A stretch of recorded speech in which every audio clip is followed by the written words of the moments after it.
And now, it's time for DJ Rocky's Secret Files.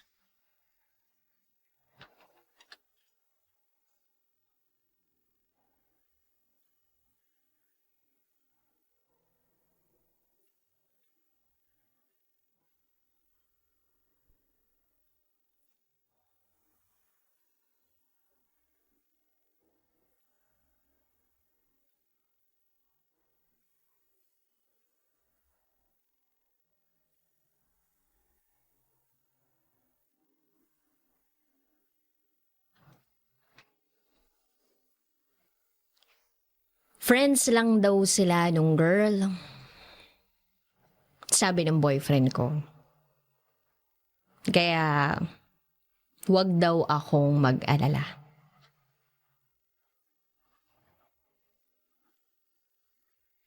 We were in a relationship for 5 years. At ilang taon na lang, o ilang buwan na lang, ay magsa-6th anniversary na namin. Legal kami sa family namin at nakaset na lahat ng goals namin. 1 taon na lang din at makakagraduate na kami sa college. Henry is a sweet guy. Bio and cover photo niya ako sa Facebook. Pati sa featured photos niya, mukha ko rin ang laman. Maging ang wallpaper and lock screen ng phone niya, panay pictures ko din. Everything is going well naman.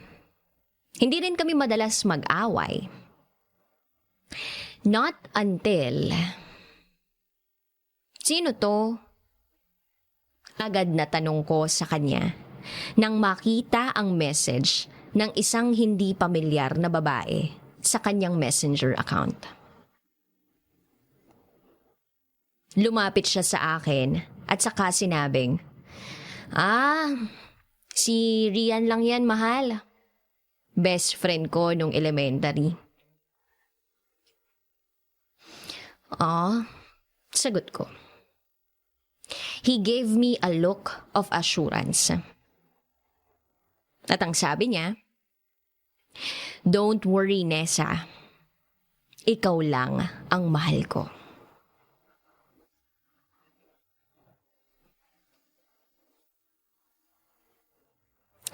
Days and months pass by. Pero panay pa rin ang message sa kanya nung babae.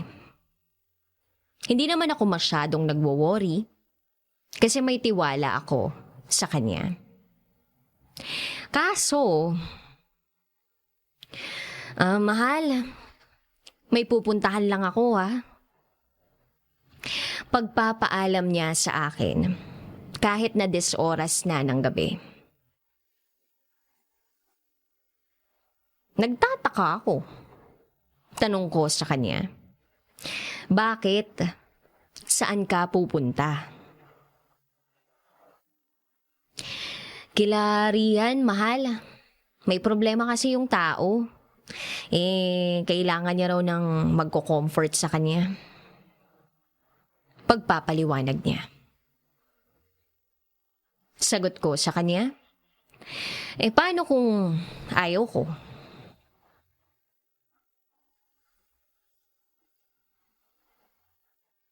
Sabi niya, 1 time lang to, mahal.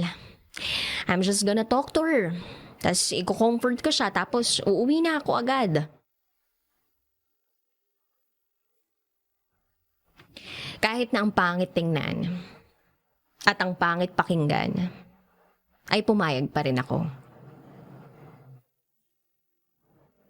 Promise? Tanong ko sa kanya. I promise, sagot niya sa akin. He promised, but failed to fulfill it. Ang sinabi niyang 1 beses lang ay naging madalas. Ang reason niya? ay kailangan daw siya nung Rian. At baka raw patiwakal ito kapag walang mag-comfort sa kanya. Rian na naman. Puro ka na lang Rian. Unahin mo naman ako, mahal. Ako yung girlfriend mo. May time ka para i-comfort siya, samantalang para sa akin wala. Madalas na sumbat ko. Pero tanging sagot niya lang ay, "Huwag kang mag-alala, mahal. Kailangan lang ako nung tao. No malice." Palagi akong nagseselos. Ang sasabihin lang niya sa akin ay huwag akong mag-alala dahil ako lang ang mahal niya. Kaya nagtiwala ako. Pero after nun, naging madalas ang pag-aaway namin. Naging mainitin ang ulo niya at palaging yung Rian ang kausap niya sa phone.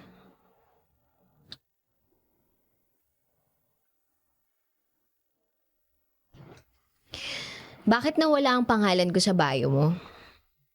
Bakit na hindi yung picture natin, yung cover photo mo? Bakit wala na yung mukha ko sa featured photos mo? Bakit deleted lahat ng pictures natin sa phone mo? Bakit di na ako yung wallpaper at lock screen mo? Sunod-sunod na tanong ko sa kanya. Hindi siya sumagot. May problema ba, mahal? Tanong ko sa kanya. Corny kasi masyado. Nagmumukha akong parang baliw na baliw sa'yo. Dire-diretsong sabi niya. Para akong binuhusan ng malamig na tubig dahil doon. Hindi na nga ba?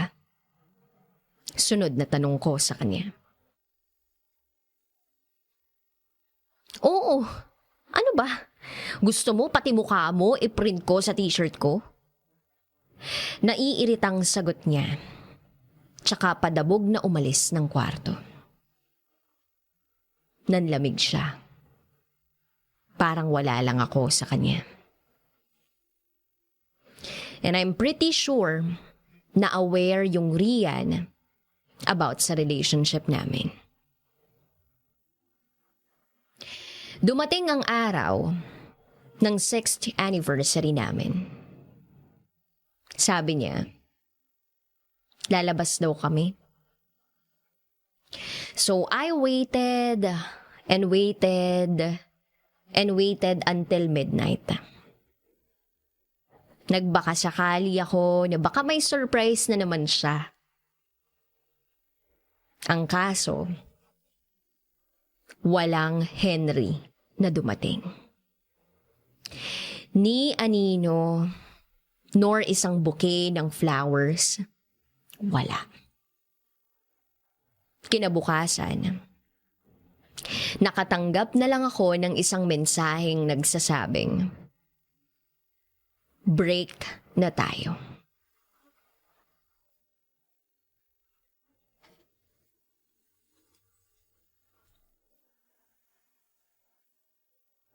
And now, here I am, sitting at the corner while staring at a couple.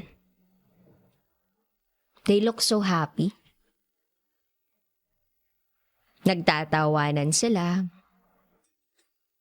Touchy sila with each other in public.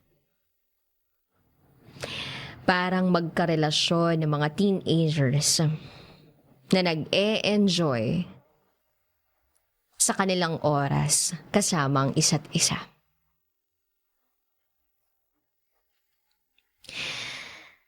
Bagay sana kayo. Kaso, may relasyon kayong nasira bago kayo nabuo. I uttered.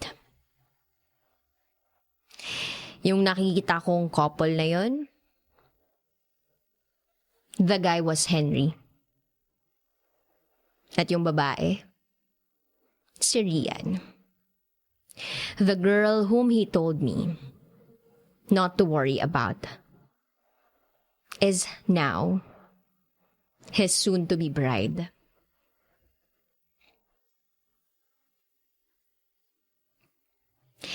By the way, the story is not mine, DJ Rocky. Gusto ko lang sabihin na I saw this post from Luna Lauche. And I can relate to the story.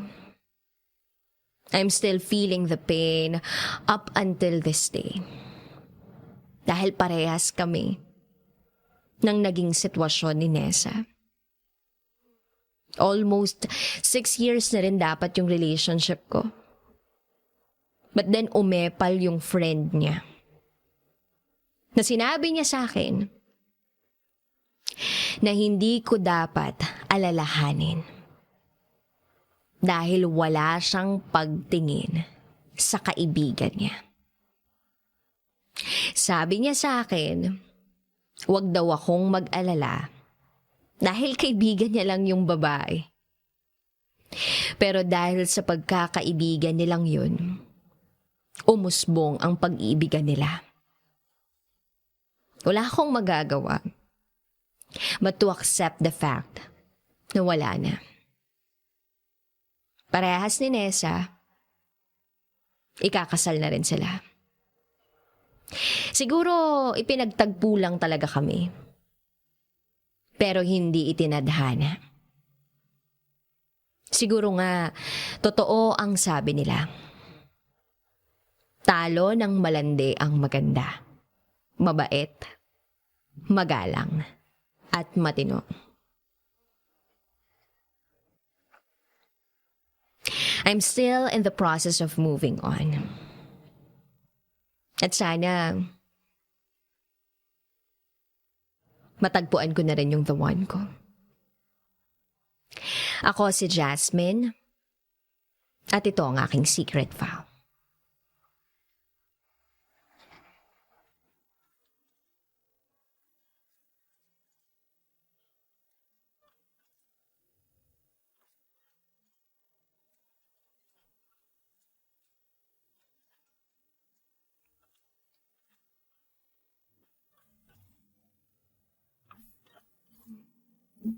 And now, it's time for DJ Rocky's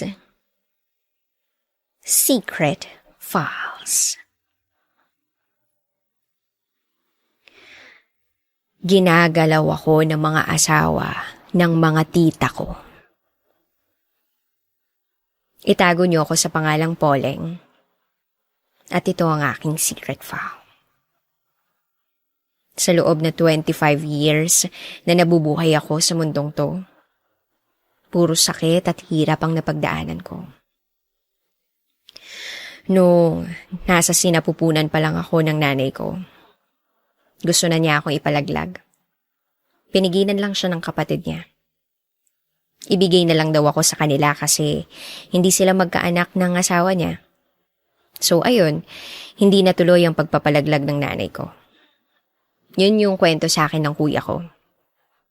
2 lang kaming magkapatid. Grade 3 ako noon, hindi ko makakalimutan. Yung asawa ng tita ko na umampon sa akin, doon niya ako sinimulang halayin. Takot na takot ako noon. Nagmakaawa ako ng paulit-ulit. Pero ang lagi niyang sinasabi sa akin, gusto mo patayin ko yung kuya mo? Sobrang mahal na mahal ko yung kuya ko.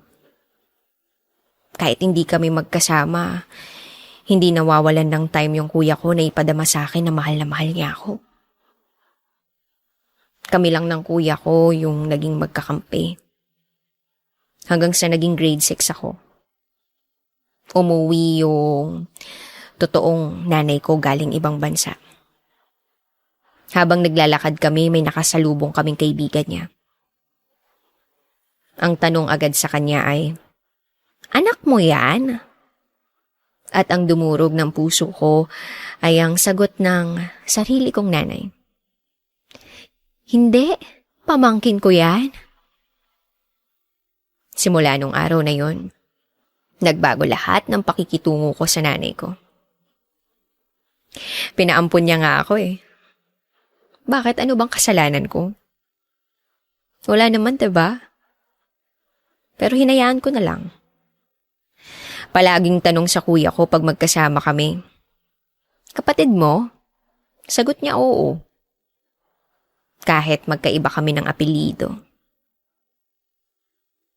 At doon, mararamdaman kong mahal niya ako. Kasi palagi niyang sinasagot na wala silang pakialam basta kapatid niya ako.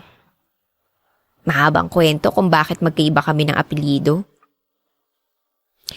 At yun yung kinatatakot ko sa tuwing paulit-ulit akong halayan ng umampon sa akin. Baka saktan niya kasi yung kuya ko. Okay lang sa aking babuyin basta wag lang saktan yung kuya ko. Palaging may hawak na baril. Yung tito ko habang ginagawa sa akin yung kababuyan.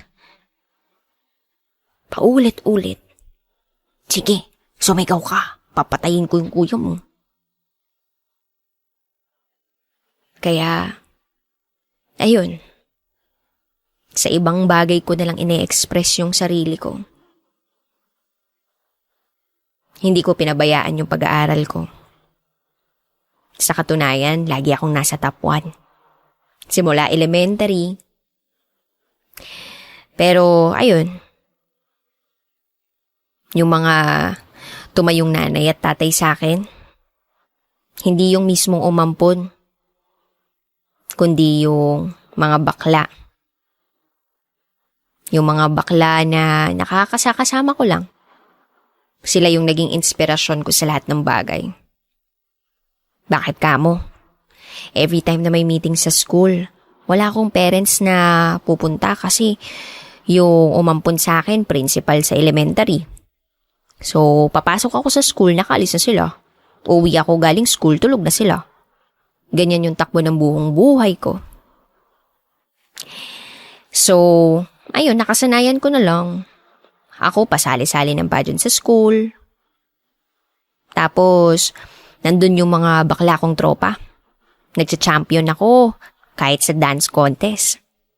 Ang nagsasabit sa akin yung mga bakla kong tropa.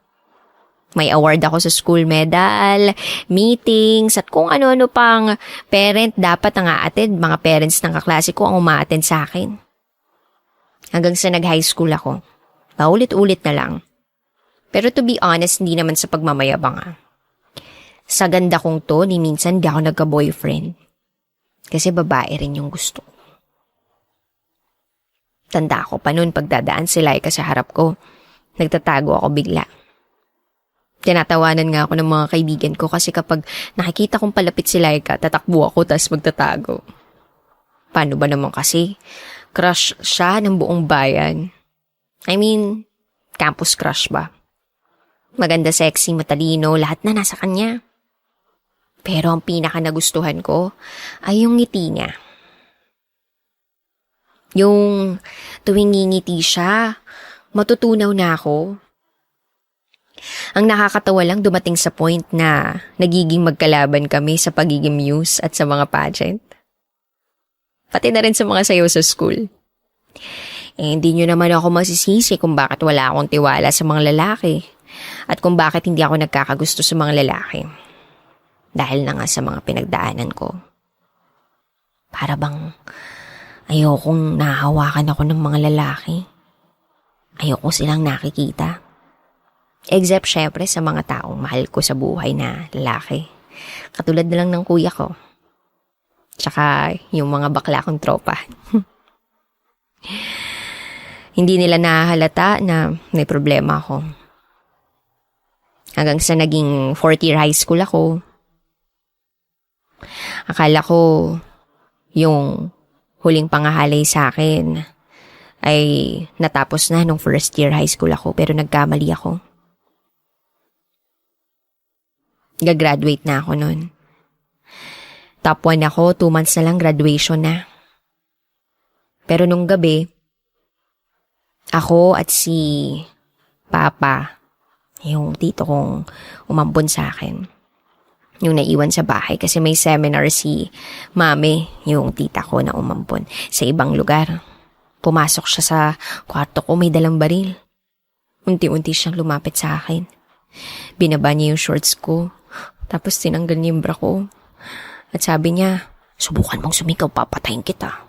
Papatayin ko yung kapatid mo. Iyak ako ng iyak noon habang ginagawa niya yung kababuyan niya sa akin. Wala akong magawa. Hanggang sa lumipas na naman ang buwan, nakalimutan ko ng lahat. Nagkaroon ako ng girlfriend. Si Zaitoni. Since then, naging mag-best friends kami. Tapos, ayun, palagi siyang nasa bahay. Tsaka palagi rin ako nasa bahay nila. Kaya lang, hindi pwedeng malaman sa both sides na kami. Kasi yung nanay ko, principal. Tapos, yung papa ko, mayor. Tapos yung tatay niya, vice mayor. Tapos yung nanay niya rin, professor sa college. So, hindi pwede. Dahil sa kahihiyan ng pamilya. Lalo pat magkumpare at magkumare sila. Umabot kami ng 2 taon. Naging masaya yung relasyon namin kahit ganun. Patago. Siya yung kasama ko sa lahat ng bagay. Sa mga pageant ko pag nananalo ako. Hanggang sa isang araw, nag-decide siya na magsundalo. 1 month bago siya pumasok sa training, nagbago ang lahat. Palagi na kami nag-aaway. Dahil sa mga maliliit na bagay. Palagi siyang nagsiselos. Palagi niyang sinasabi, paano ako hindi magsiselos sa ganda mong yan? Ang dami nagkakagusto sa'yo. Hindi mo ko deserve. Ito lang ako. Maganda ka. Marami nagkakagusto sa'yo. Mabuti pa nga maghiwalay na tayo. Ayun. Tinapos niya ang lahat sa ganun na lang. Hanggang sa lumipas ang 2 araw, nakita ko may ka-holding hands na siya agad. Kaibigan ko na pinakilala ko lang sa kanya. Nakasama namin sa isang inuman. Pero sabi nga nila kapag mahal mo, papalayain mo. Nag-focus na lang ako sa pagsasayaw. Then college, gagraduate na ako. Naulit na naman yung paggalaw sa akin ng tito ko na tumatayong papa ko. Kahit di naman siya naging ama sa akin. At sa point na yon, naglakas loob na ako na magsumbong. Pero alam niyo yung masakit.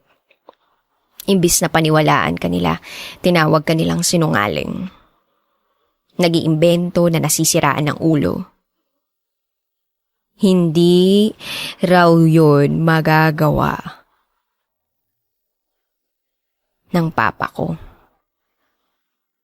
/ tito ko. Kasi politiko. Mayor, kagalang-galang. May iniingatang reputasyon. At meron pa akong isang bagay na hindi nababanggit sa inyo. Dalawa silang gumagalaw sa akin.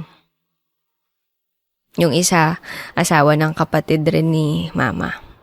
Yung totoo kong nanay. Ayun. Ginagalaw ako ng mga asawa ng tita ko.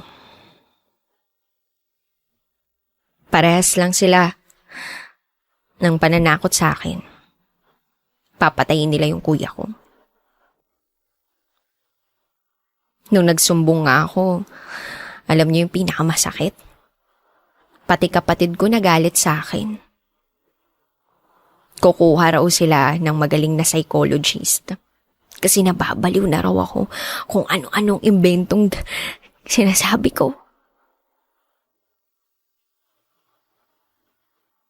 Hanggang sa nakalimutan na dumaan ang maraming buwan at taon. Sinubukan ko na lang magmahal ng lalaki. Baka sakali lang, maibsan yung lungkot na nararamdaman ko. Nagkaroon kami ng anak, babae.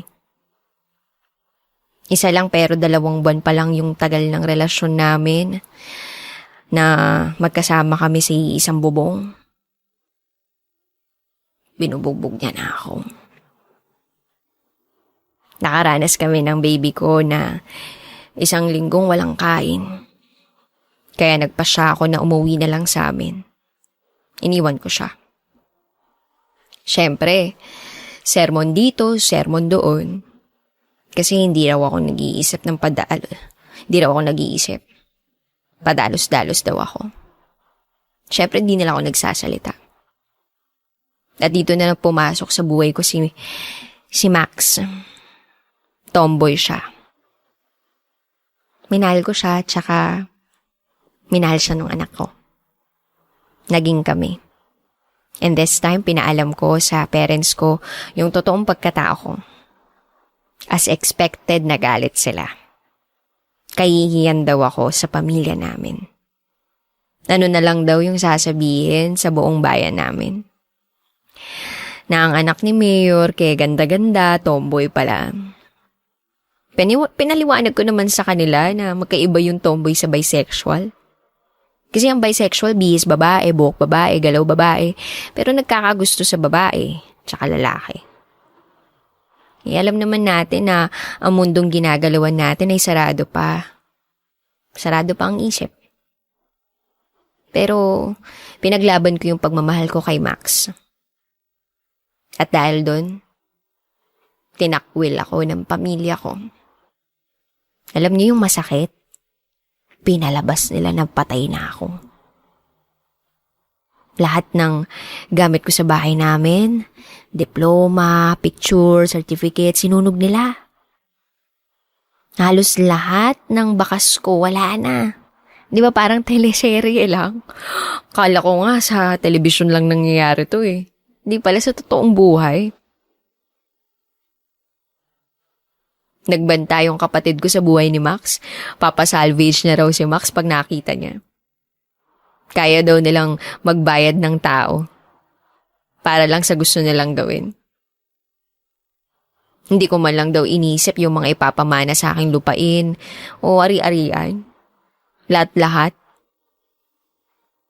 Ang mas importante sa kanila, pera, kapangyarihan at kayamanan. Yun. Yun ang importante sa kanila. Ako hindi. Pero sa akin, importante si Max. At sa kanya ko nang naramdaman yung pagmamahal ng totoong pamilya. Siya lang yung tumanggap sa akin ng buong buo. Pati sa anak ko. Tinanggap niya ng buong buo. Hindi ko kailangan ng pera. Sobrang sakit.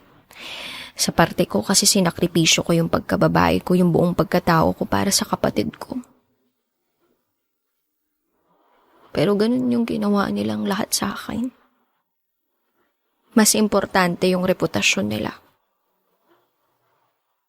Ang gusto kasi nila para sa akin, makapag-asawa ng mayaman. Ang babae raw ay para sa lalaki at hindi para sa babae. Pero ito ako eh. High school pa lang ako, alam ko na ganito na ako. At hindi ko yun mababago. Hindi ko yun kayang pilitin. Kaya ayun, hinayaan ko na lang na sunugin nila lahat ng bakas ko sa bahay na yun at palabasin na namatay na ako. Pero kahit ganun, ang pamilya ko, maswerte ako sa mga kaibigan at sa partner ko ngayon. Kasi dahil sa kanila, kinaya ko lahat ng pinagdaanan ko sa buhay. At ngayon, masaya ako sa buhay na pinili ko. Kasama si Max at ang anak ko. At lahat ng makakaya namin ay gagawin namin para maiparamdam sa anak ko na mahal namin siya. At lahat ng gusto niya ay susubukan naming ibigay. At hindi ko hahayaan na maranasan niya ang mga naranasan ko. Ipaparamdam namin sa kanya ang tunay na kahulugan ng salitang pamilya. Muli, ako si Poleng at ito ang aking secret vow.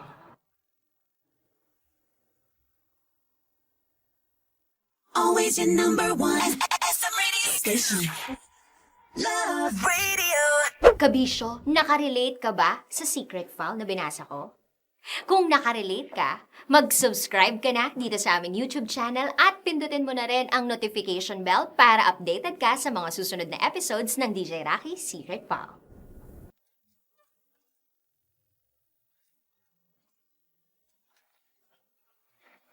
And now, it's time for DJ Rocky's Secret Files.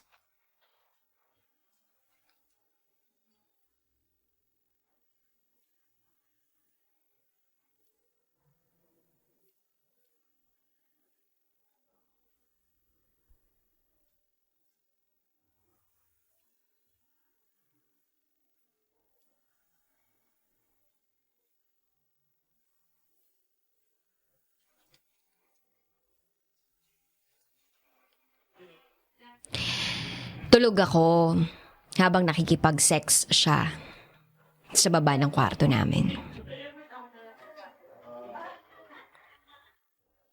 Before anything else, I would like to correct some of the dates in my last secret file. June 2015. Yun yung year na bumili kami ng plane tickets. December 2015, umuwi kami ng Pilipinas.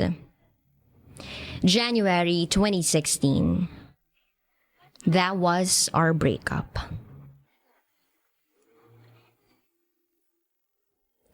After kong ma-receive yung email ni Carl sa akin that night, yun yung turning point ng buhay ko.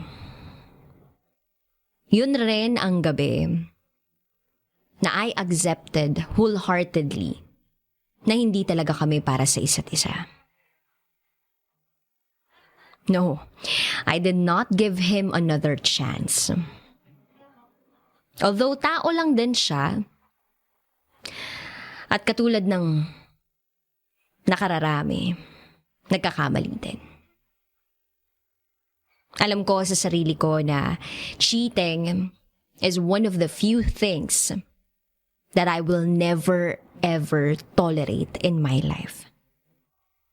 Kasi alam ko na kung mahal ka talaga ng isang tao, kahit ilang temptasyon pa ang nakaaligid sa kanya, kung mahal ka talaga niya, hindi niya gagawin yung bagay na alam niyang masasaktan ka.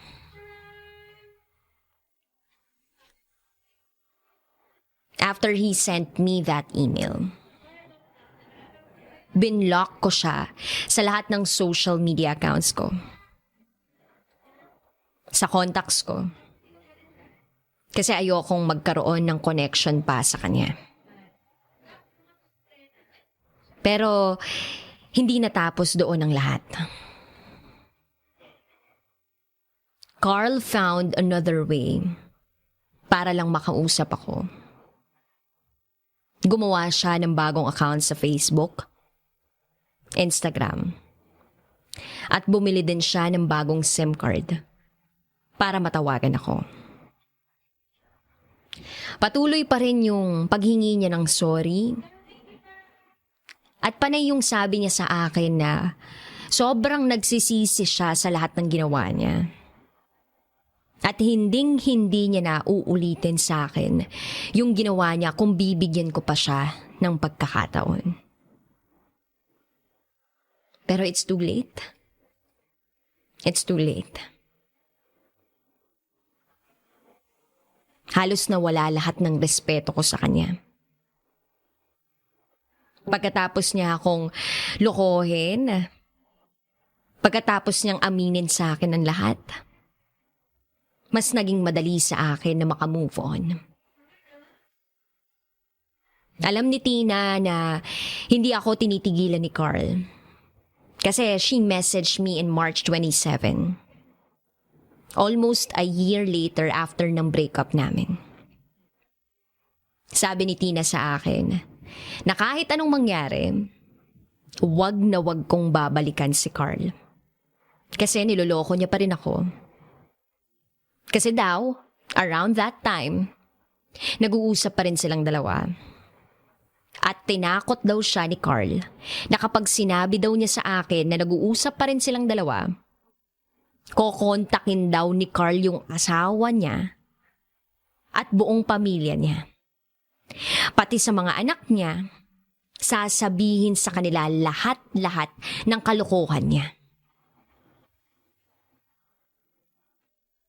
Pero gusto daw niya na protektahan ako kay Carl. Basta wag lang daw ako ulit maloko.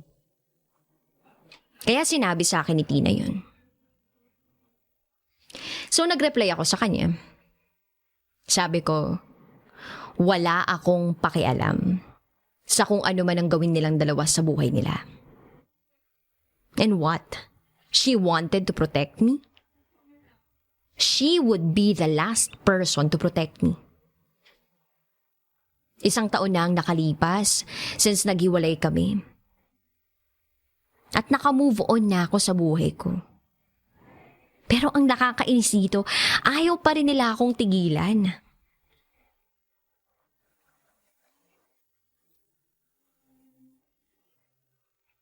Early this year, January 2018, Tina emailed me again. This time, foreclosure na daw. 2 years after ng breakup namin ni Carl. Siya pa talagang may kailangan ng closure, ha? She told me na kung may galit pa daw ako sa kanya, or kay Carl man, sabi niya, i-release ko na daw. Kasi ayaw niya na may nagagalit sa kanya. OMG. Sa isip-isip ko, baliw yata tong babaeng to eh. Siya na nga yung nakikabit, di ba? Siya pa yung may ganang mag-message ng ganun sa akin. Release? Inaano ko ba sila? Matagal ko nang binigay si Carl sa kanya.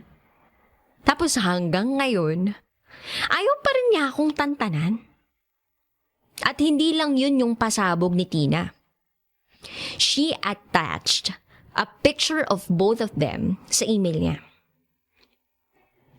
Picture ni Carl na nakaluhod habang kaharap si Tina na nagsusuot ng singsing sa daliri nito.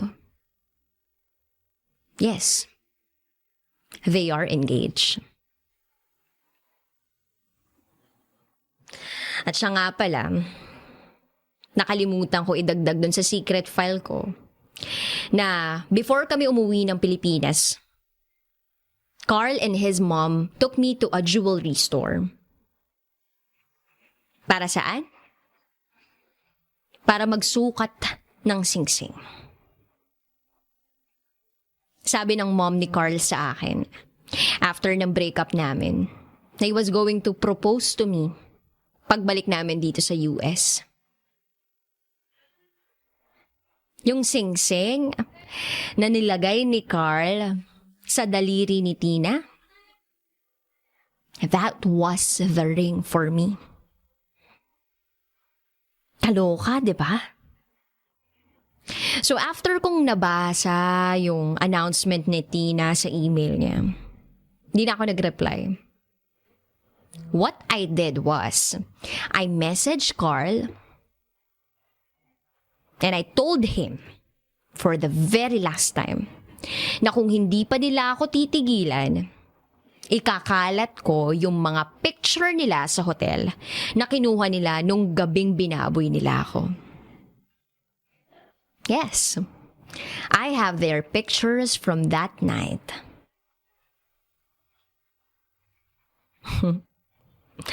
Yung gabing niloko ako, binaboy ako ni Carl. Paano? Yung work email ni Carl sa MacBook ko, active pa rin that time. At doon na-send ni Tina yung lahat ng pictures nila nung gabing yun. Luma na yung laptop na yun. na minsan ko lang ginagamit. At wala akong ka-idea na active pa pala yung work email niya doon. Kasi nga, hindi ko na masyadong ginagamit yung laptop na yun. Kaya nung isang araw na binuksan ko ulit, email pop up and it was Tina. At yung suot-suot ni Carl nung gabing yun na niloko niya ako, yun yung first shirt na binili ko sa kanya.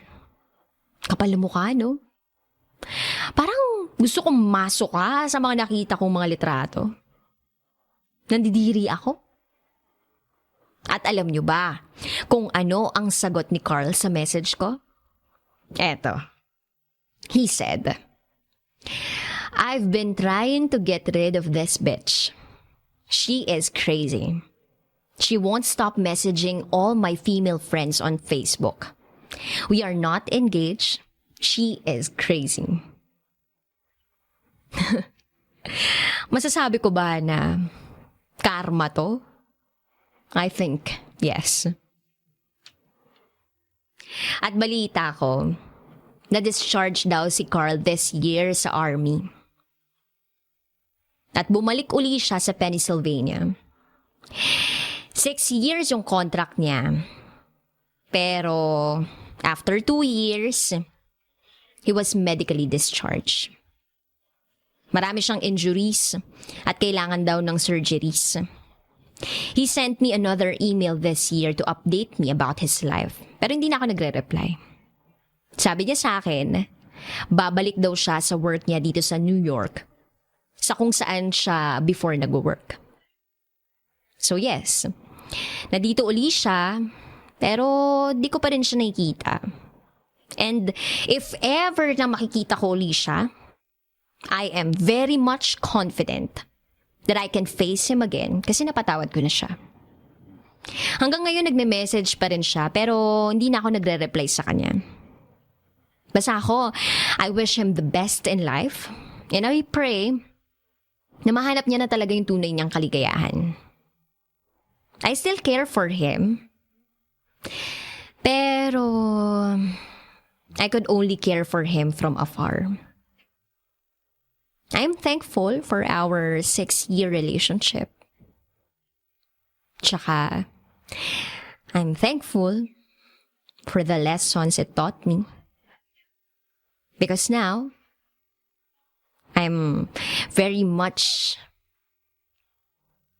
a better person because of my past. At yung love life ko, I am in a very, very happy relationship. Si Daniel, winasak niya lahat ng pader na binild ko after my last relationship. He also came from a 6-year relationship.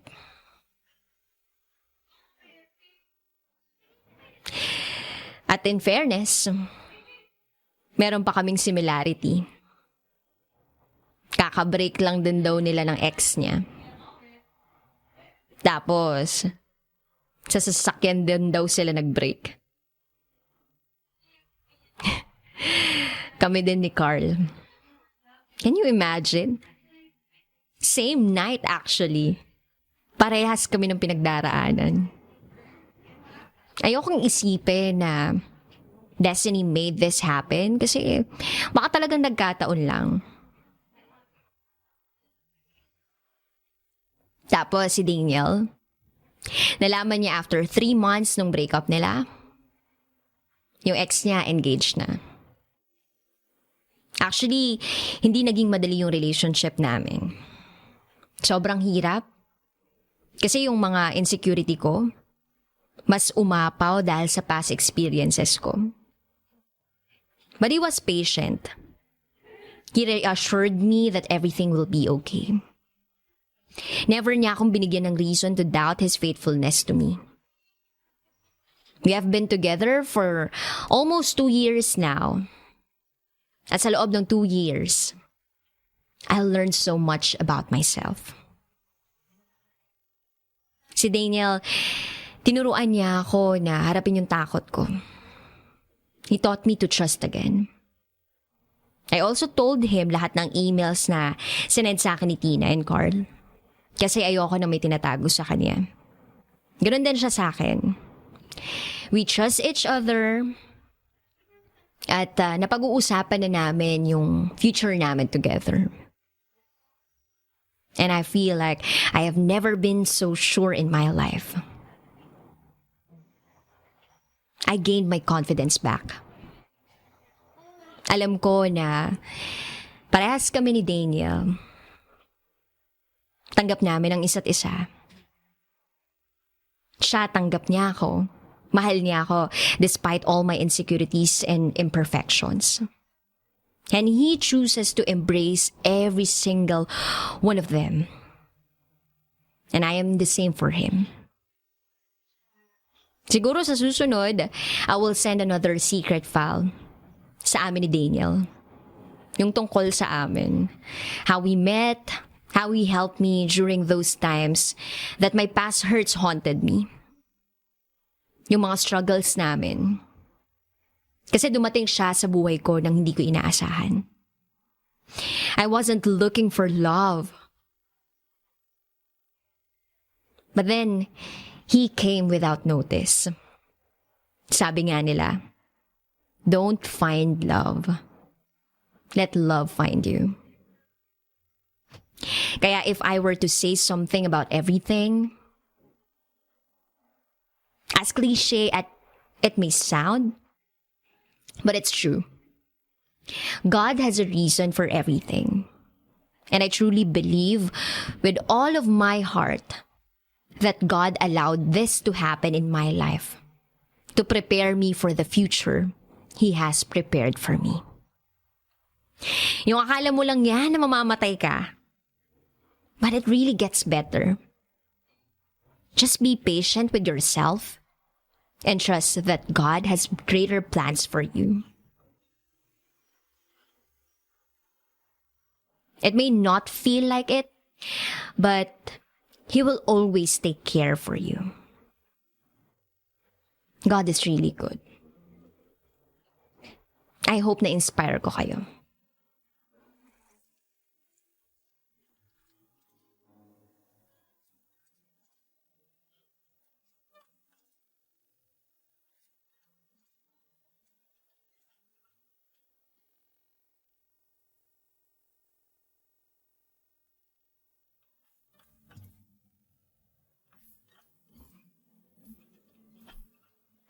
And now, it's time for DJ Rocky's Secret Files.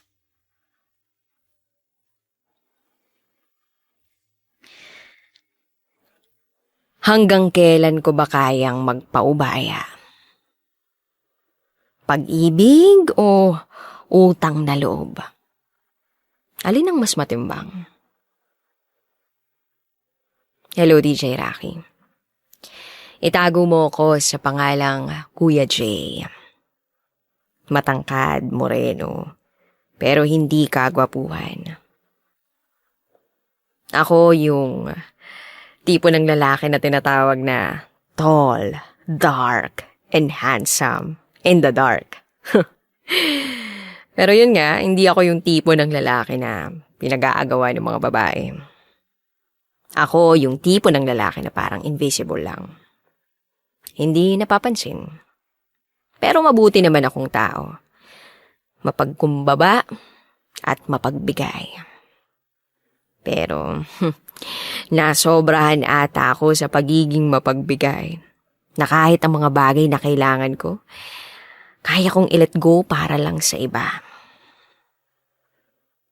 Eto, ang aking secret file. Nung elementary ako, meron akong kaibigan na tinuturing ko talagang best friend. Lalaki siya. Ang saya ko pagkasama ko siya.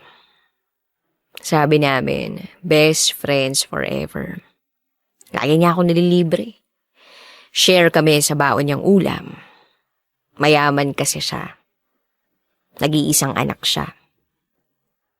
Tago natin siya sa pangalang Rafi. Sa totoo lang, medyo naiinggit ako sa kanya noon kasi feeling ko, ang swerte niya. Kasi anak mayaman siya. Plus, ang dami niyang gamit. Masasarap yung ulam niya. Ang laki ng baon niya palagi. Sa kanya, 50 pesos. Tapos sa akin, 5 pesos lang. Parang, sa iisang bagay lang ata ako lamang sa kanya. At yun yung talino. Yes, I am proud to say na I am smart. Pero during elementary lang yun. Nung high school na, ewan. And by the way, maraming nagkakagusto kay Rafi noon kasi cute siya. One time nga nalaman ko parehas kami ng crush. Crush na crush ko yung girl since kindergarten pa kami. Pero hindi ko kayang sabihin na parehas kami ng gusto kasi baka maputol yung sustento niyang panlilibre sa akin. Kaya tinago ko na lang. Giveaway. Baka hindi na ililibre. Tapos pag may kailangan ako sa pera o gamit, andyan naman siya. Hanggang sa nag-high school na kami. And high school, yan ang the best. Yan ang masasabi ko. Ang daming chicks. Tapos may classmate pa akong ang ganda. Marami naman sila pero siya lang yung bumihag ng todo sa teenager kong puso. Itago natin siya sa pangalang LJ. Masasabi kong siya yung dream girl ko. Ang haba ng hair niya, matalino pa. Kaya palagi akong excited kapag reporting. O di kaya role-playing. Kasi dream kong magtambal kaming umarte. And my dreams ay nagkatotoo nang maging friend ko siya. Nang dahil lang sa tinulungan ko siyang makalabas sa CR ng classroom. Kasi, iba, natrap siya. Feeling knight in shining armor pa ang peg ko nun. Tapos yung feeling na everyday is so exciting and full of laway. Kasi ang hot niya rin. Lalo na nung sumali siya ng Miss TLE. Ang sarap. Pumasok sa school. Kala nyo kung ano na, no? So, ipinakilala ko rin siya kay Rafi. Of course, my best buddy. At dahil doon naging close din sila. Minsan magkasama kaming tatlo gumala sa plaza. Tapos ako, nililibre nila. Ang saya lang ng buhay. Sa bawat araw na kasama ko siya, dama ko na nahuhulog na ako sa kanya. Hanggang sa napagtanto ko na aminin ko na yung feelings ko. Pero hindi ko kaya. Pass muna. Maghintay muna ako sa tamang panahon. Sa bawat gabi, nasa isip ko si LJ. Lakas ng tama ako. Bawat araw na magkasama kaming umuwi, ang saya. Ang boses niyang parang cotton buds, ang sarap sa tenga. Pero ang masaklap, nalaman ko na lang, may nanunuyo na pala sa kanya. Curious ako kung sino kasi uupakan ko. Pero joke lang. Then nalaman ko, si Rafi. Si Rafi na naman. Sa elementary, ganun din. Naunahan na naman ako.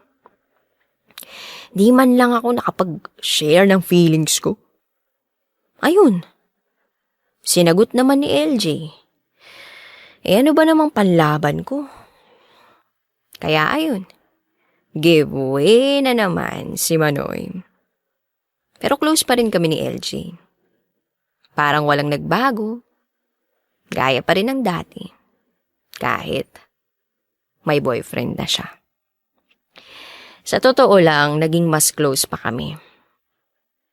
Sa sobrang close, nagkagusto na pala siya sa akin. Hindi ko in-expect yun. Masaya ako pero hindi naman tama kasi girlfriend siya ni Rafi na best friend ko. Kaya medyo umatras na ako. Pero one time, tinawagan ako ni Rafi sa phone.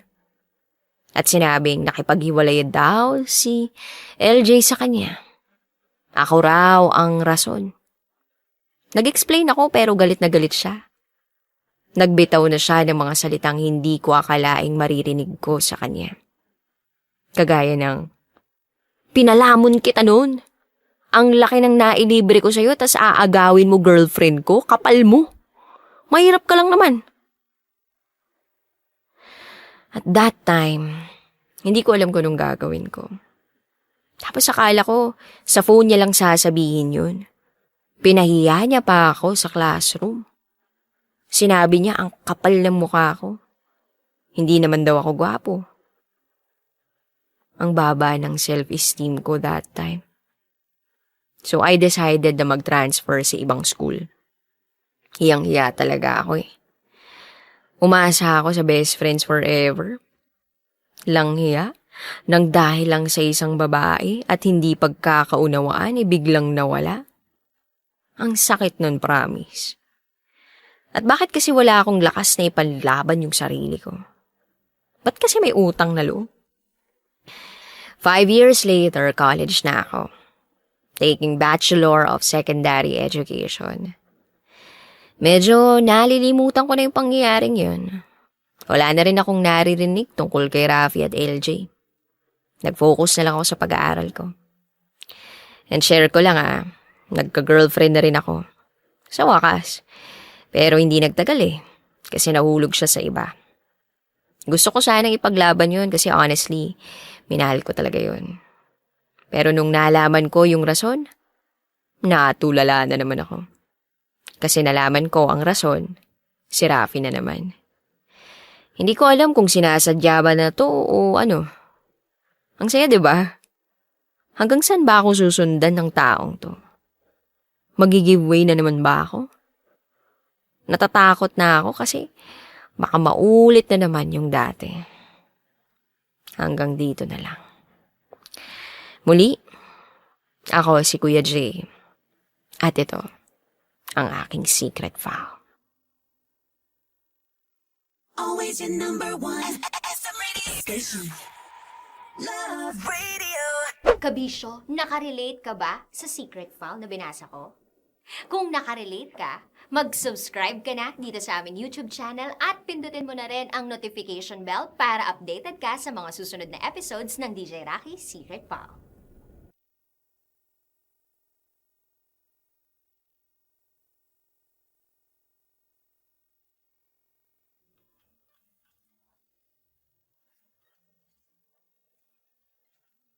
And now, it's time for DJ Rocky's Secret Files. Wala akong laban kasi kabit lang ako. Hi, DJ Rocky. August 12, 2021. Nang maiere ang secret file ko. Gusto ko lang ibahagi kung ano yung naging desisyon ko pagkatapos kong magkwento nun. Itago niyo ako ulit sa pangalang Jen. At ito, ang aking secret file. So, itinuloy ko ang pakikipagrelasyon ko kay Roy. Si Roy na kasal. Minessage pa nga ako ng asawa niya. That time, pakiramdam ko, kayang-kaya naming ipaglaban ang nararamdaman namin para sa isa't isa. Yes, sa mga mata ng ibang tao at ng Diyos, kabit ako. Pero anong magagawa ko? Nagmamahal lang naman ako. Nagmamahalan naman kami. At dahil sa pagmamahal na ito, nabuntis ako ni Roy. 3 months na lang noon bago ako umuwi ng Pinas. Isang beses ko nga lang naibigay ang sarili ko tapos may nabuo na agad. Hindi ko akalain pero nandito na Umuwi ako ng Pilipinas, nauna ako, then after 2 months, umuwi rin siya. Maayos pa naman ang relasyon namin. Masaya. Katulad pa rin ng dati. Kaya lang, dahil sa pagbubuntis ko, merong mga pagbabago sa akin. Kung dati, hindi naman ako masyadong OA o sensitibo. Pero ngayon, masyado na akong emosyonal. Masyadong sensitive. Ang daming kaartehan sa katawan. Naiintindihan naman ako ni Roy. Concerned na concerned siya sa akin at sa magiging baby namin. Maalaga naman siya. Lahat naman ng gusto ng isang babae, nasa kanya na. Pag-uwi niya nga ng Pinas, dumiretso siya agad dito sa bahay. Dito pa siya nagpasko at nagbagong taon. First time ko ngang ma-experience yung makasama ang taong mahal mo sa ganong okasyon. Kasama pa ang buong pamilya. 5 taon na rin kasing hindi ko nakakasama ang mga magulang ko. Kaya napaka-espesyal sa akin nung mga okasyon na iyon. Masayang masaya ako. Then dumaan ang mga araw. Kinailangan na niyang umuwi sa kanila. Ang hirap. Ang hirap mawalay sa kanya. Buntis pa man din ako. Iyak ako ng iyak. Nakakasama pala yun sa baby namin. Kaya, nang malaman ko yun, iniwasan kong mag-iiyak. Hanggang sa nanganak na nga ako. Mahirap manganak. Pero lahat ng sakit, lahat ng pagod, worth it. Pag nakita mo na ang anak mo. Ganun pala yung pakiramdam ng maging isang nanay. Ang saya. Kinaya kong manganak na wala si Roy sa tabi ko. Kailangan kong maging matatag eh. Ang masaklap pa, kamukhang kamukha ni Roy ang anak namin. Carbon copy. Kumbaga, wala man lang nakuha sa akin. Ni isa. Unang apo sa side namin kaya medyo spoiled si baby. Masaya na rin ako. Kasi kahit wala si Roy sa tabi ko, full support naman ang pamilya ko. Fast forward. Okay naman kami ni Roy. Nagkakausap naman kami sa cellphone. Kaya lang nung pumasok na siya sa trabaho niya, doon na nagka-problema ang komunikasyon namin. Kesyo ganito, kesyo ganyan.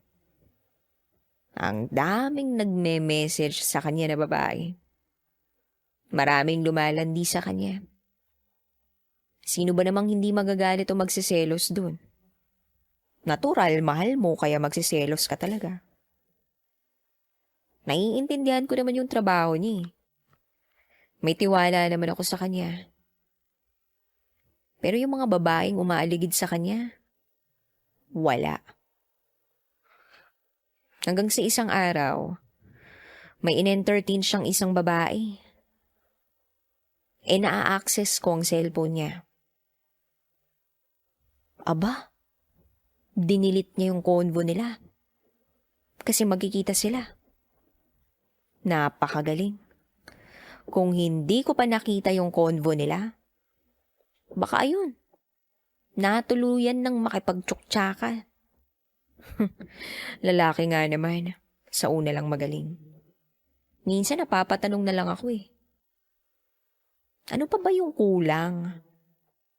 Ano pa ba yung kulang sa akin? Lahat naman binibigay ko. Mabait naman ako, loyal. Ay, ewan. Siguro may mga tao lang talagang hindi marunong makontento. Nasa ginto na, pumupunta pa sa tanso. Kaya nga, sa mga taong katulad ko, kabit, pag-isipan yung mabuti bago nyo ituloy. Kasi ako masyado akong naging kampante na maayos siyang lalaki na sa lahat ng ginawa kong pagtanggap sa kanya, akala ko matino siya. Pero mali ako. Sa kabila ng lahat ng pagtanggap ko sa kanya, nagawa pa rin akong lokohin ng patago. Hindi ako sigurado kung karma ko to. Dahil pumasok ako sa isang relasyon na hindi naman malaya. Pero ngayon palang tatanggapin ko na isa itong parusa. Wala naman ako magawa. Dahil nagmahal lang naman ako sa maling tao. Ngayon, proud na proud ako sa sarili ko. Isa akong single mom. Sa mga momshies dyan, pakatatag tayo Laban lang para sa mga anak natin. At sa ex ko naman, sana magbago ka na. Huwag ka namang biktima pa. Masaya na ako kasama ng anak ko. Na anak mo rin naman. And I hope masaya ka na rin. God bless you and your wife. Yes, DJ Rocky. Nagkabalikan sila ng asawa niya. Ano ang laban ko? Kabit ako. Hanggang dito na lang po, DJ Rocky. Muli, ako si Jen. At ito, ang aking secret file.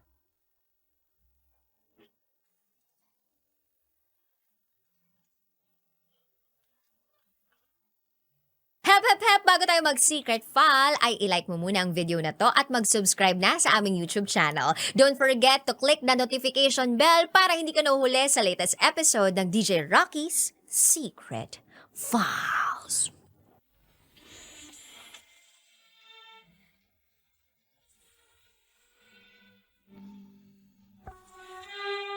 Love, kainin ko na lang yan.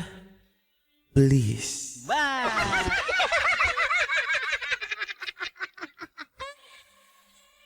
Hi DJ Rocky at DJ Jello. Pagpasensyahan nyo na ang kwento ko. Itago nyo na lang ako sa pangalang Ram. At ito ang aking SPG. As in, Super Backgammon Secret 5. DJ Rocky at DJ Jello, hindi ko sinasadyaan nangyari. Pero, totoong nangyari ito.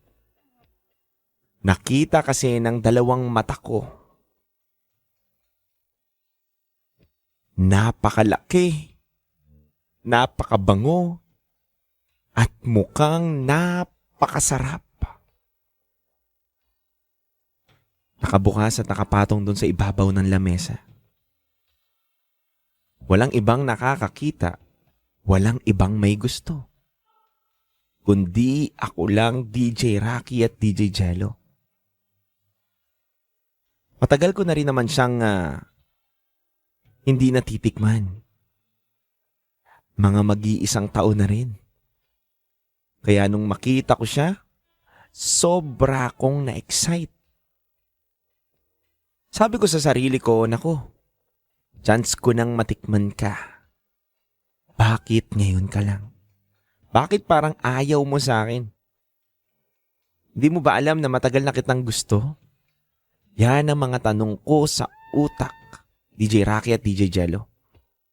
Matagal na kasi akong takam na takam sa kanya. Hanggang sa nakita ko ang mahal kong asawa. Mula sa malayo, sa isang madilim na bahagi ng aming bahay, doon sa kabilang dulo, nakatitig siya sa akin. At ako naman, hati ang paningin. Panay ang lingon ko sa misis ko. Panay rin ang lingon ko sa lamesa namin sa kusina. Hati ang atensyon ko. Si misis may hawak siyang kutsilyo pero parang hindi naman niya ako. Pero hindi naman na nakatutok sa akin. Sadyang hawak niya lang. Mukhang wala naman siyang balak na saksakin ako pero ramdam ko pa rin ang tensyon sa mga mata niya. Ayaw niya yung ginagawa ko. Ayaw niyang tinititigan ko ang lamesa namin. Ayaw niyang pinagnanasaan ko ang anumang nakapatong doon sa lamesang yun.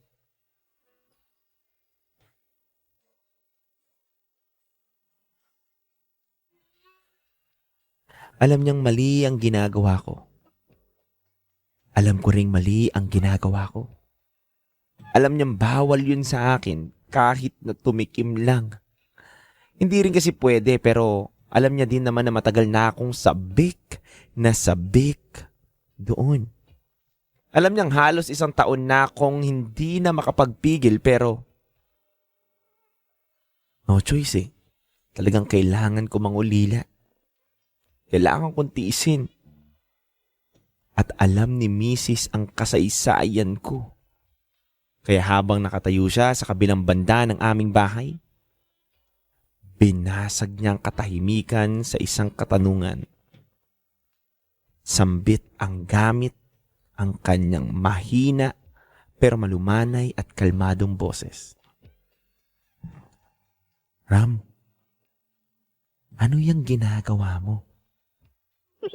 DJ Rocky at DJ Jello, sinagot ko lang siya na,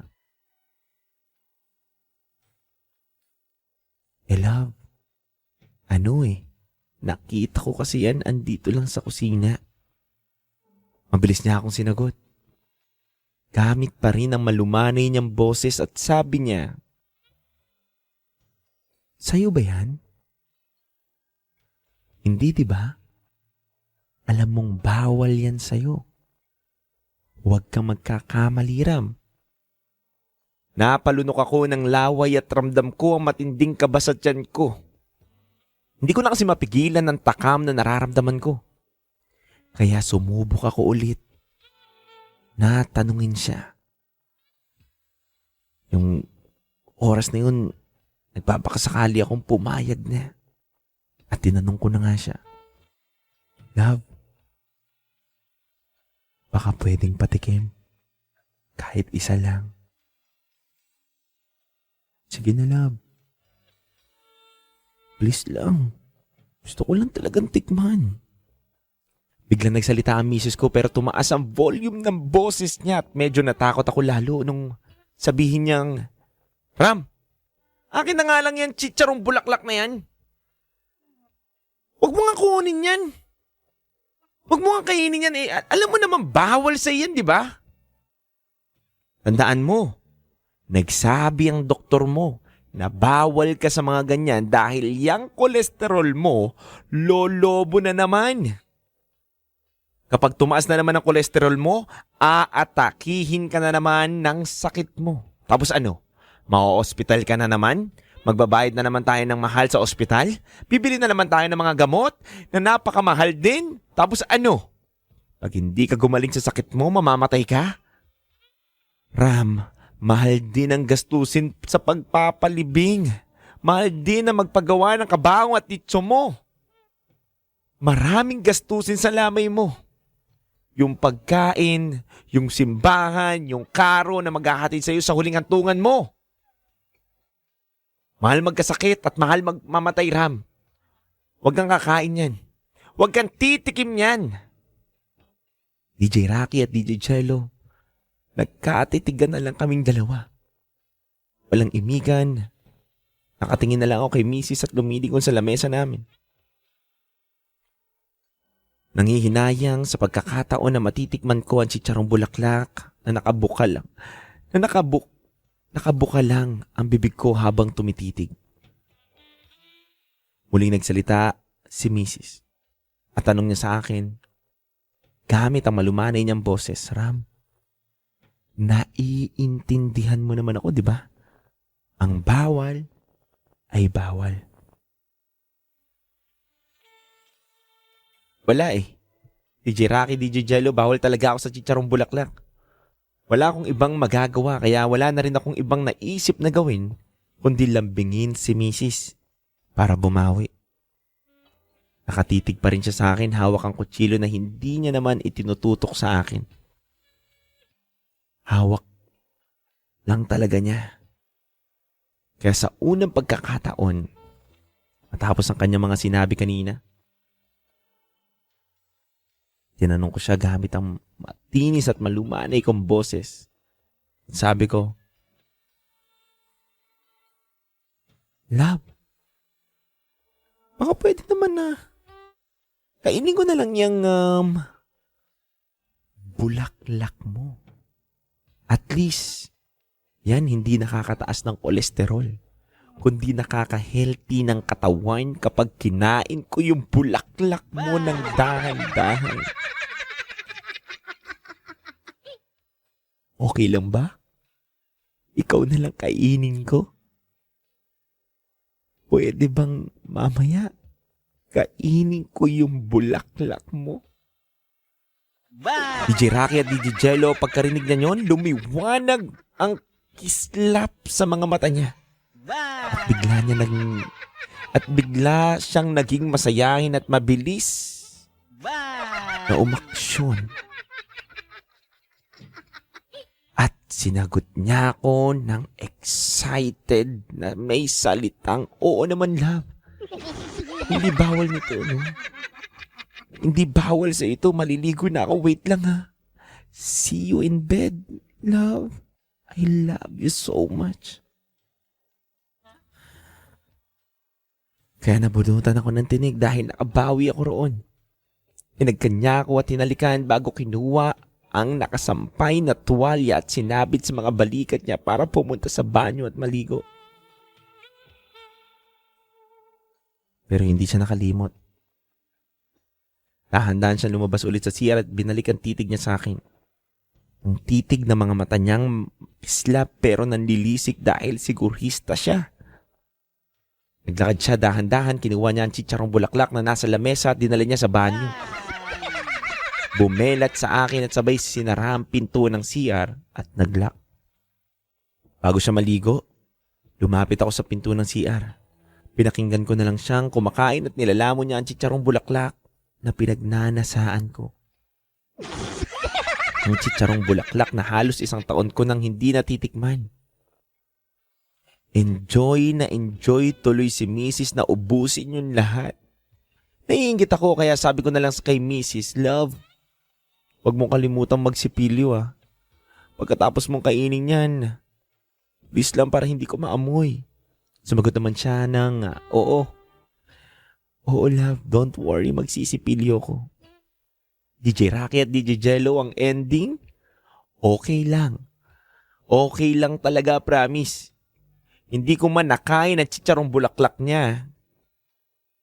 Nakain ko naman yung mismong bulaklak ni Mrs.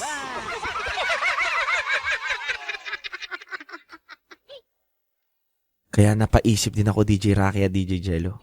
Aaningin ko yung bulaklak na nakakataas ng kolesterol. Kung yung bulaklak naman ay nakakatayo ng talong.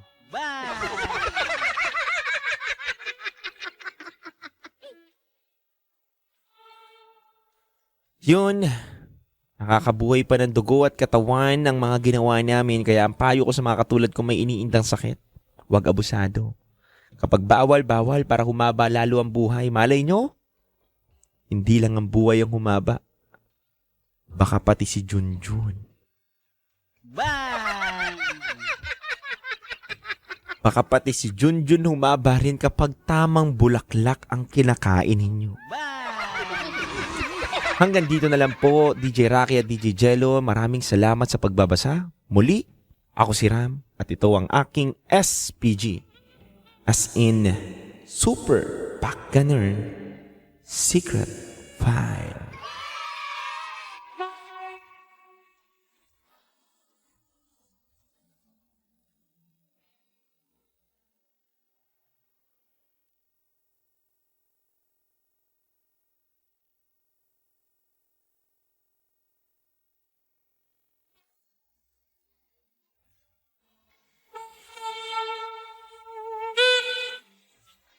Na-BJ ako ng team leader ko.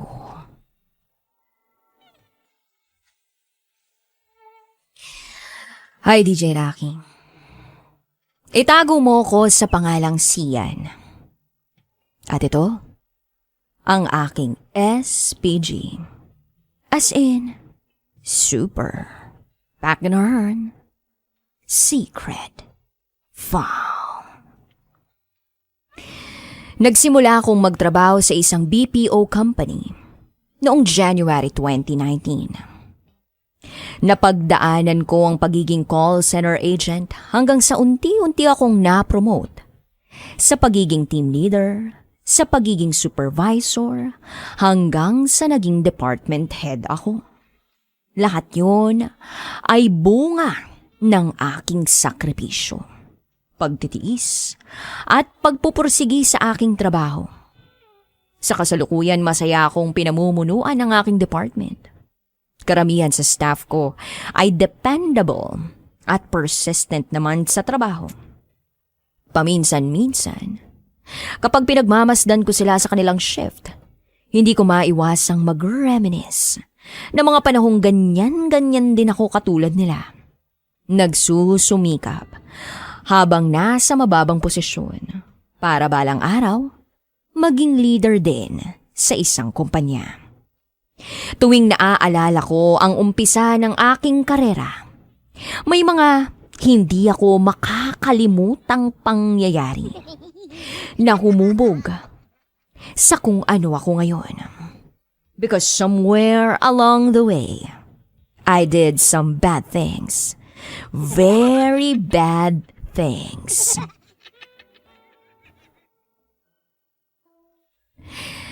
Na talaga nga namang aaminin ko. Grabe ako. I once had an affair. An affair with my team leader. Itago natin siya sa pangalang Sir John. And yes, DJ Rocky, I had an affair with a man like me. Patago ang aming affair dahil he is married to his wife of about 15 years na that time. At meron siyang mga anak na nasa kolehiyo na. Sa madaling salita, tila isang tabu ang aming lihim na ugnayan dahil bukod sa pamilyado siyang tao, parehas kaming lalaki. And he was almost a senior citizen nung mangyari ang lahat ng ito sa amin. Noong May 2019, agent pa ako this time. Habang nasa shift ako isang madaling araw, nahuli ako ni Sir John na nakaidlip sa working table ko. Naaalala ko na ito yung mga panahong nagkaroon ako ng family problem. Kaya't madalas akong pumasok sa work na sabaw o sabog. Madalas distracted dahil sa stress o anxiety o kombinasyon na ng dalawang yan. Nang makita ako ni Sir John na nakatulog, pinatawag niya ako sa kanyang office. At doon kami nagsimulang magkaroon ng connection. Mael. As in, malalim na connection sa isa't isa. Bungad niya sa akin pagpasok ko. Sian, what the hell are you doing? You're supposed to keep working, awake at this hour. Don't you realize that by sleeping at 3 a.m., you're being a liability to this company At sumagot naman ako ng, Sir, I am very sorry. Pagod lang ako these past few days. sumagot din si Sir John ng, You know very well, Sian, that that's not an excuse. We are paying you to do your job, to respond sa mga tawag ng mga kliyente natin. You should realize that and wake up. Yun na, DJ Rocky. Yun ang unang beses na na-BJ ako ni Sir John. As in, balljack. Akala ko hanggang doon lang ang matitinding eksena noong insidenteng yun, pero nashock ako sa mga sumunod niyang sinabi. Nagsalita si Sir John. Sian, makinig kang mabuti sa akin. Palalampasin ko to because I see something else in you. I have been observing your performance sa team natin for quite some time at mukha naman palaban ka. Hindi ka lang goal achiever, kundi you also exceed the expectations. I want you to exceed my expectations, Sian. At sinagot ko siya ng, Sir, what expectations? dahan-dahan niya akong nilapitan. Ako naman dahan-dahan ding napaatras. Habang lumalapit siya sa akin, narinig ko ang mga salitang hindi ko malilimutan sa buong buhay ko. Sian, I like you. Alam mong may pamilya ako and I don't want them to know about this. So let's be professional about this matter. Hinubad ni Sir John ang kanyang coat and tie. Napatanong na lang ako sa pagkabigla. Sir, what are you doing? What are you going to do, sir? At tuluyan na siyang lumapit sa akin face to face upang sabihin, Sian, I said I like you. DJ Rocky, nanlamig ang katawan ko nang malaman ang revelasyon niya sa akin.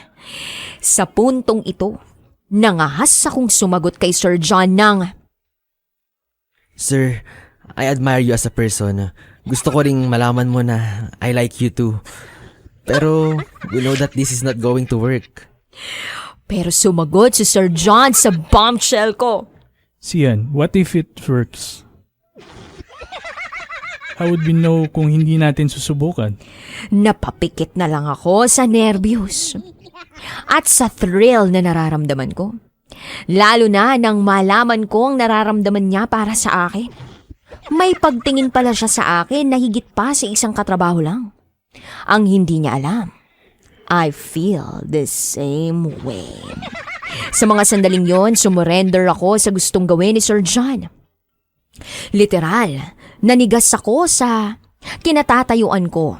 Hindi ko maipaliwanag ng maayos ang nararamdaman ko noon, pero all I know was that I like what was happening. Binuksan niya ang zipper at dinakma niya ang nakatago kong alam niyo na. Tsaka niya ginawa ang isa pang klase na BJ.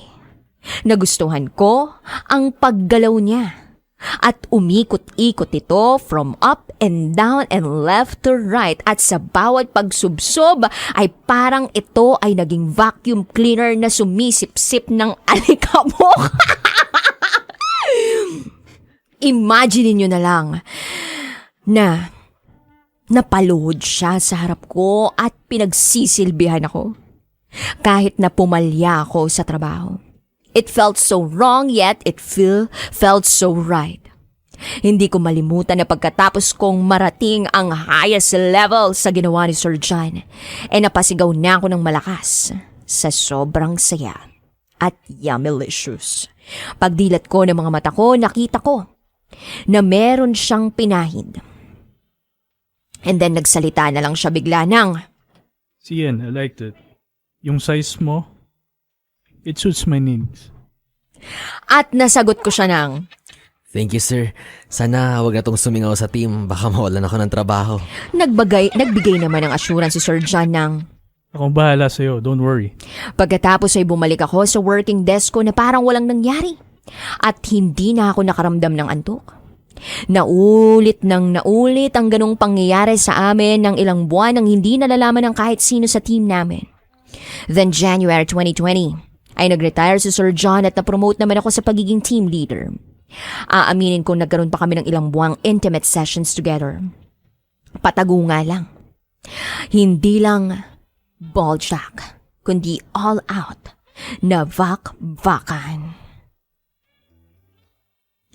Grabe, DJ Rocky, napaka-satisfying. Napapasana all ako, parati. And all this time during our affair, itinago niya ang tunay niyang sexualidad sa kanyang pamilya. Bilang ganti sa kanya, I chose to hide his darkest secret. Unti-unting naputol ang ugnayan namin nung minsan siyang magkaroon ng medical concern. Pagsapit ng pandemic, tuluyan na namin tinuldukan ang aming affair. Alang-alang sa pamilya niya at sa kalusugan niya. Fast forward of May 2021. Napag-alaman kong tinamaan ng COVID si Sir John. Critical ang lagay. Na-intubate pa. Eventually, hindi kinaya ng katawan niya. At hindi na siya nag-survive. Dumalaw ako sa lamay niya at nakiramay sa pamilya niya. Hindi alam ng pamilya niya ang lihim na affair sa pagitan namin. I tried to find out if they have any hints tungkol sa amin ni Sir John pero wala akong nahalata. As in, wala. Secretly, dala-dala ko ang pinakatatago naming lihim na minsan nagkaroon kami ng malalim na pagkakaunawaan ni Sir John. Madalas akong dumalaw sa puntod ni Sir, not because I miss him, but because I continue to admire him for appreciating someone like me. Alam naming simulat sa pool na malabo maging kami officially, pero hindi namin hinayaang maging hadlang ang realidad para subukan ang kaya naming subukan.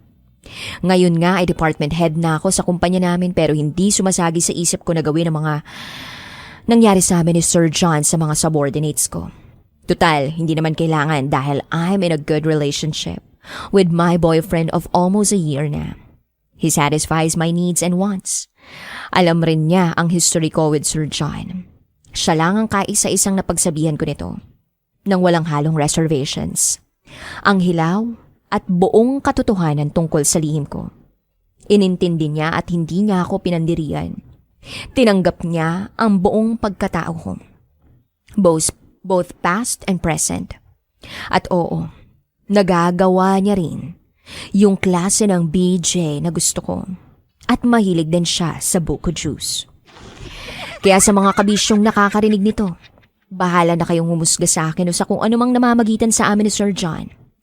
Yan ang lihim na affair namang hindi ko kayang pagsisihan. Salamat DJ Rocky dahil kahit hindi masyadong nakakatawa o nakakatuwang SPG secret file ko, gaya ng mga nababasa mo tuwing Biyernes, napaunlakan mo kong ibahagi ito sa iba. Baka lang kayo makarelate at baka lang din may aral kayong mapulot sa likod ng kwento ko. Kayo na ang bahala mga kabisyo. Salamat uli at hanggang dito na lang. Muli, ako si Sian at ito ang aking SPG as in super Pagganern secret file.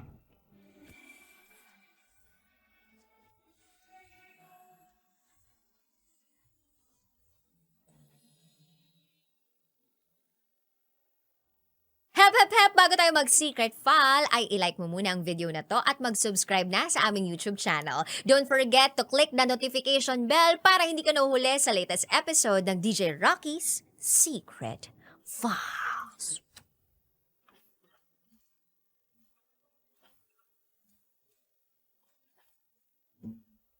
Hindi alam ni tita na si Tito ang ama ng batang pinagbubuntis ng pinsan ko. Hi DJ Rocky at DJ Jello. Itago nyo na lang po ko sa pangalang Linlin. At ito ang aking secret file.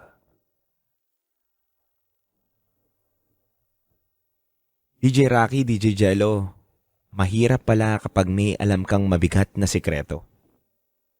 Hindi mo kasi pwedeng sabihin kahit kanino lang. Dahil kapag nalaman ng iba, may mga pamilyang masisira. May mga relasyong mamimiligro. At may mga kinabukasan na posibleng lumabo. Gaya na lang ng sikretong matagal ko nang alam. Noong nasa kolehiyo pa ako, doon ako nakatira sa bahay ng tita ko. Naitago na lang natin sa pangalang Tita Mel. Malayong pinsan siya ng mama ko.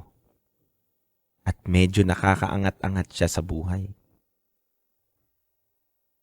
Kaya nahingan siya ng tulong ng mga magulang ko dahil hirap din kasi kami. Kaya ang kinalabasan, sa kanila ako nakikitira noon. Bukod sa akin, may isa pa akong pinsan na si Risa at magkaedad lang kami that time. Pero magkaiba kami ng kurso at eskwelahan na pinapasukan. Kagaya ko, nakikitira lang din siya kay Tita Mel. Parang scholar kami ni Tita Mel. Kaya naging malapit ako sa kanya at ganun din siya sa akin. Pero hindi alam ng karamihan na may tinatago kaming sikreto. At ang may kinalaman sa lihim na ito ay ang asawa ni Tita Mel na si Tito Jed. Si Tito Jed ay maagang nag-retire dahil dati siyang pulis. Kaya nasa bahay lang siya halos palagi. Nag-e-enjoy at sinusulit ang kanyang retirement life. DJ Rocky at DJ Jello, hindi ko masikmura na si Tito Jed ay may lihim na pagnanasa sa pinsan kong si Risa. Lalo na kapag wala sa bahay si Tita Mel. Pinapasok ni Tito Jed ang kwarto ni Risa. At mas kilabag sa loob ng pinsan ko, ginagalaw siya ni Tito Jed. Tinatakot pang wag magsusumbong kay Tita Mel. Pinagbantaan siyang papatayin kapag nagsumbong kaya wala siyang nagawa. Para sa akin, napakasakit na mapagkwentuhan ako mismo ni Risa tungkol dito. Nangako ako sa kanya na wala nang ibang pagsasabihan ng lihim nila. Ako lang ang tumatayong kakampi niya. Kailangan ko ring magpanggap na wala akong alam sa nangyayari sa kanila dahil nga sa takot na baka idamay ako ni Tito Jed. Ayaw din kasi ni Risa na magsumbong kami kay Tita Mel. Pero isang araw, may nangyaring hindi inaasahan na kailangan naming paghandaan ni Risa.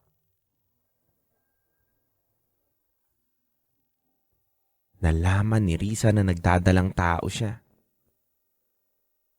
Walang ibang ama kundi si Tito Jed. Pero paano nga ba niya dadalhin ang bata? Hindi alam ni Tita Mel ang ginagawa ni Tito kay Risa. Ako lang ang bukod tanging unang sinabihan ni Risa tungkol sa positive na resulta ng kanyang pregnancy test.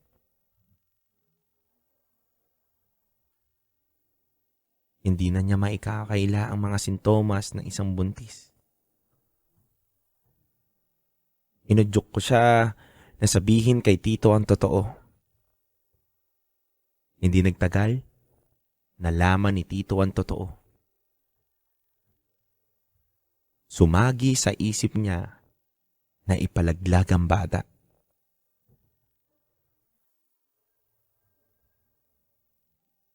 Pero nakumbinsi siya ni Risa na huwag yun ituloy. Kaya ang sabi ni Tito, dalhin niya ang bata at palabasin na boyfriend niya ang nakabuntis. Siya raw ang bahalang kumausap kay Tita Mel. Yun ang script na binuo nila noong nag-uusap silang dalawa. Sa totoo lang, DJ Rocky at DJ Jello, ayaw sana ni Risa na mangyari ang lahat ng ito. Pero nangyari na. At wala talaga siyang magawa. Sa takot na may mangyaring masama sa kanya o sa pinagbubuntis niya, kaya pinanindigan niya ang lahat ng mga pangyayari sa buhay niya. Pinanindigan ni Risa na nabuntis siya sa kanyang di umano'y boyfriend at hindi siya pinangatawanan. Nakumbinsi nila si Tita Mel na tanggapin ang mga pangyayari. Nagalit si Tita Mel kay Risa. Pero dinispensahan siya ni Tito Jed. Delikado raw kung papauwiin sa probinsya si Risa dahil mukhang maselan daw ang pagbubuntis niya. Kaya sa dulo, walang nagawa si Tita Mel. Nanatili si Risa sa poder nila.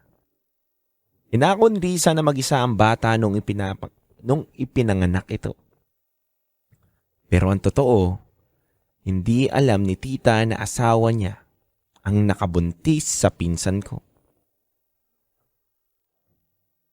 At lalo pang lumalim ang mga sikretong tinatago ni Tito Jed at ni Risa.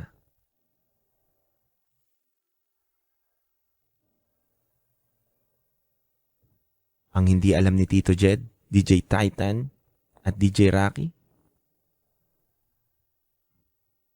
ay alam ko po yung sikretong iyon. Alam ko ang lahat nang meron sila ni Risa. Lumipas ang mga ilang taon. Pinalaki ni Risa ang bata sa poder nila Tito Jet at Tita Mel. Pinalabas na lang nilang lahat na ang bata ay kapatid ni Risa, alang-alang sa reputasyon ng pamilya at para masib ang kinabukasan ni Risa. 4 na taon nang nakalipas. Nakatapos na ako ng kolehiyo. Pero si Risa ay nandun pa rin sa bahay nila Tita Mel. Ginagapang niya ang pag-aaral niya para makapagtapos at para makahanap ng matinong trabaho. Ang tingin sa kanya ng anak niya ay kapatid. Yun ang pinalabas nila. Yun ang nasa script. Kaya nagtataka ako hanggang kailan yun itatago ni Tito Jet. Hanggang kailan yun ililihim sa iba ni Risa. Hanggang kailan magpapanggap, magtatago sa mga kwentong walang katotohanan. Ang kinakatakot ko lang si Tita Mel na walang kaalam-alam sa tunay na katauhan ng batang inampon nila.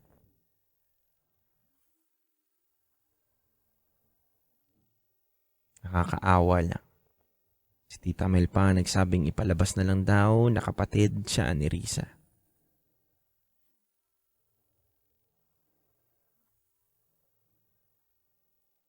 DJ Rocky at DJ Jello, pasensya na kayo.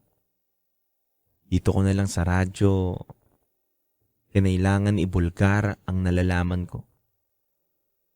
Hindi na rin kasi masikmura ng loob ko na patuloy ang kasinungalingan. Biktima si Risa, pero biktima rin ang bata. Dahil wala siyang kinalaman. Hindi niya alam na bunga siya ng kahayupan ni Tito Jed. Hindi niya alam na ang kinikilala niyang ate ay ang nanay niya. Kaya sana, kung sakaling marinig ito balang araw ng anak ni Risa, kung sakaling magkaroon siya ng pagdududa sa pagkatao niya, at sa mga taong kinikilalang magulang at kapatid,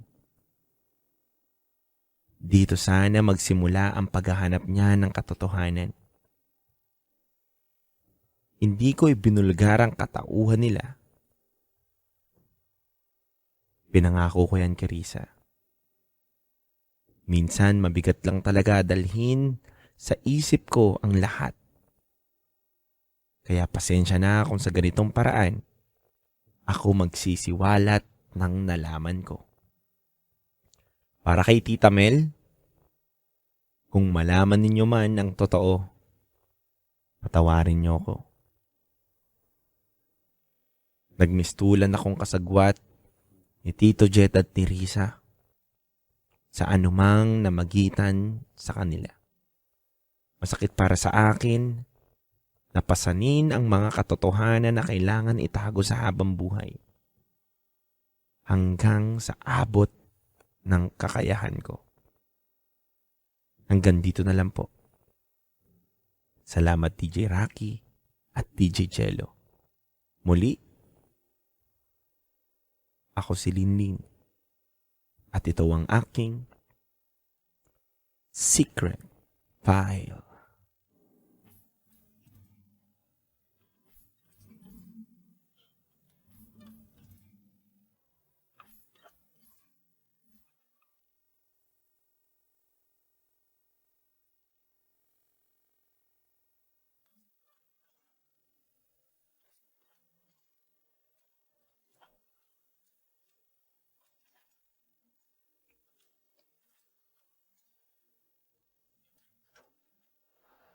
And now, it's time for DJ Rocky's Secret Files.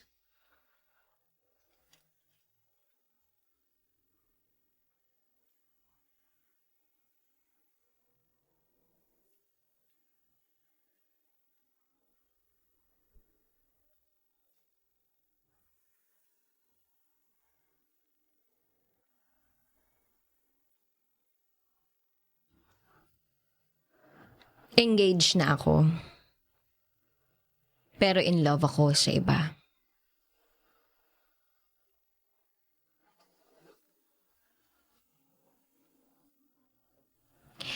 Itago niyo na lang ako sa pangalang Mara. I'm 27 years old. And I'm engaged since last year. Sisimulan ko po yung secret file ko year 2014. Nagpunta po ako ng Middle East last 2014 para makalimot. Oo, DJ Rocky. Para makalimot sa past relationship ko. Bata pa lang ako, never kong pinangarap ang magpunta ng ibang bansa. Because I want to serve and dedicate my life for my own country. At sa kapwa ko Pilipino. In short, I want to become a soldier. But sadly, hindi ko natupad yun.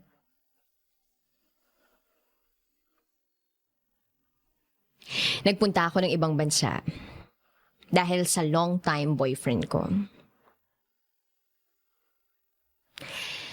Year 2014, still, when my boyfriend cheated on me. Ang masakit pa doon, mismong best friend ko ang ipinalit niya sa akin. Nabuntis niya ang best friend ko.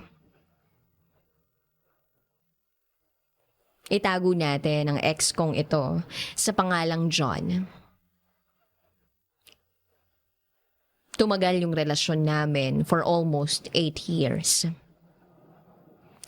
The time na nalaman ko na may affair sila ng best friend ko, dumistansya na ako sa kanila. Wala akong ibang choice. So I decided to apply work abroad para lang makaiwas at makalimot. March 2014, umalis na ako ng Pilipinas. 2 years ang contract ko doon. At sa 2 taong yun, kahit kailan, hindi ako na-involve sa kahit sino. Fast forward, March 2016. Kinailangan kong bumalik sa Pilipinas. But before that, January 2016, may nakilala ako sa social media. At itago natin ang pangalan niya sa pangalang Dale. Never kong nakita o nakilala si Dale in person.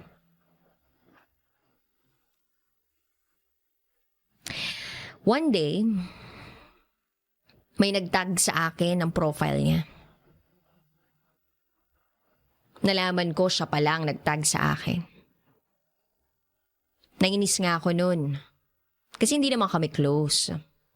And besides, ang pangit nung tinag niya sa aking picture niya. Sa sobrang inis ko sa kanya, chinat ko siya. Kailangan bang itag mo sa akin yung picture mo? Hindi naman kita kilala. I-remove mo nga yun. Sabi ko sa kanya. That day na nag-chat ako sa kanya, mas lalo niya akong ininis. Hanggang sa nagkaka-chat na kami everyday. And we became close. Back to March 2016, pabalik na ako ng Pilipinas. Napagkasunduan namin ni Dale na siya ang magsusundo sa akin sa airport. Kaya lang, hindi siya pinayagan dahil sa trabaho niya. Military man kasi siya. At hindi niya hawak yung oras niya. So, yung ka-co-teacher ng pinsan ko ang sumundo sa akin. Nung nasa Pilipinas na ako, eksaktong nagbakasyon si Dale. Hanggang sa lumalabas na kami, nagkikita at nanligaw siya sa akin. After 6 months naging kami. And then, a few months later, he decided to propose. And I said yes. Oo, tinanggap ko ang marriage proposal niya. Namanhikan sila ng pamilya niya. And we are planning to get married this coming 2020. Kung i-describe ko si Dale, hindi siya yung tipo kong lalaki talaga. He is not my ideal boyfriend nor husband.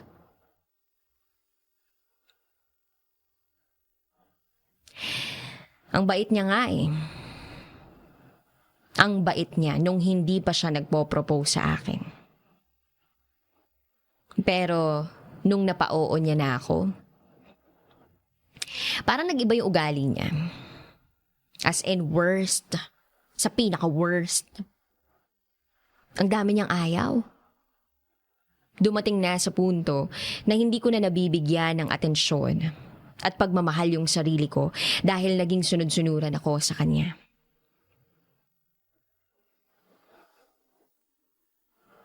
Tatlong beses ko nang binalak magpakamatay.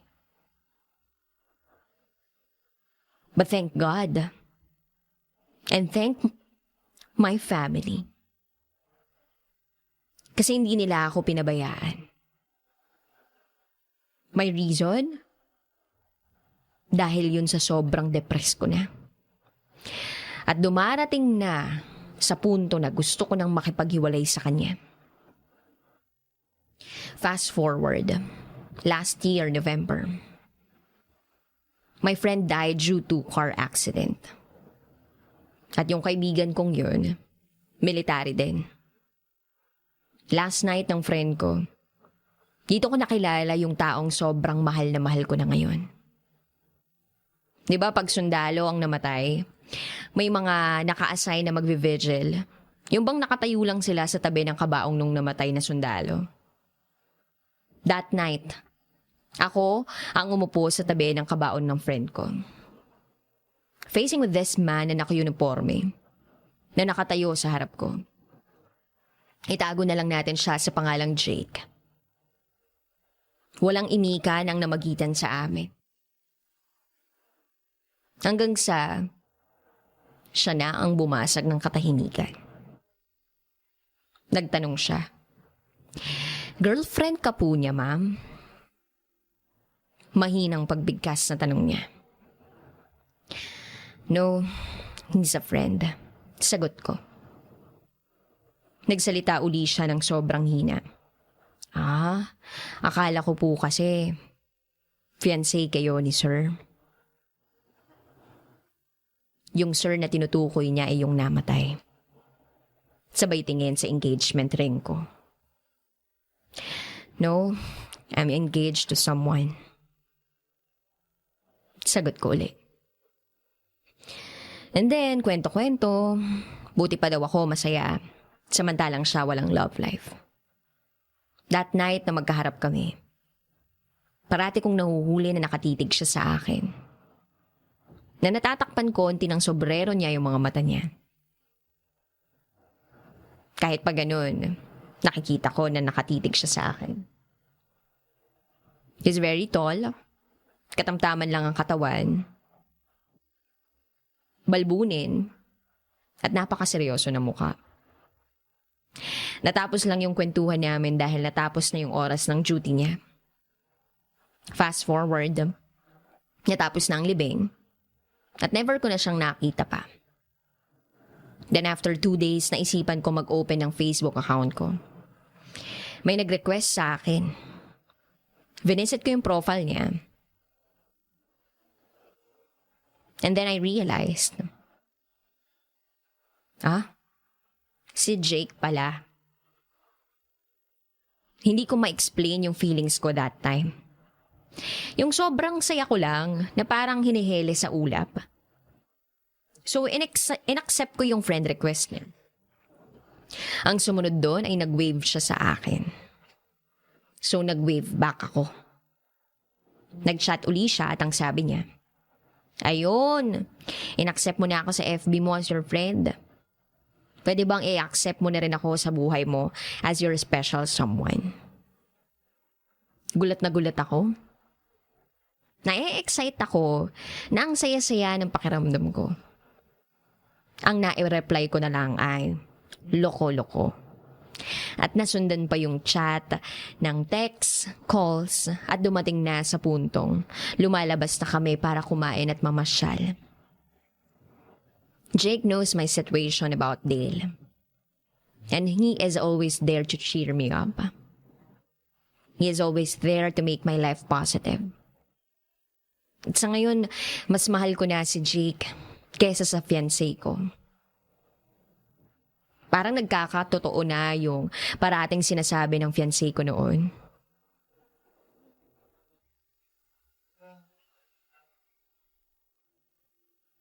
Na hindi pa ako ready para magpakasal.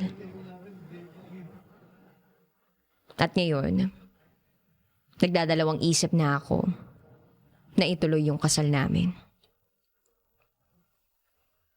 Kasi hindi magawang magbago ng fiancé ko para sa akin at sa relasyon namin. Hindi ko kailangan ng pera niya. Ang gusto ko lang ay yung pagmamahal niya, yung respeto niya, yung oras niya, yung loyalty niya, at yung pag-unawa ng isang partner. Sana ay matulungan niyo ako sa problema ko. Kung itutuloy ko pa ba ang kasal o hindi na. Hindi na ako masaya sa fiancé ko. Yes, engaged na ako. Pero in love ako sa iba.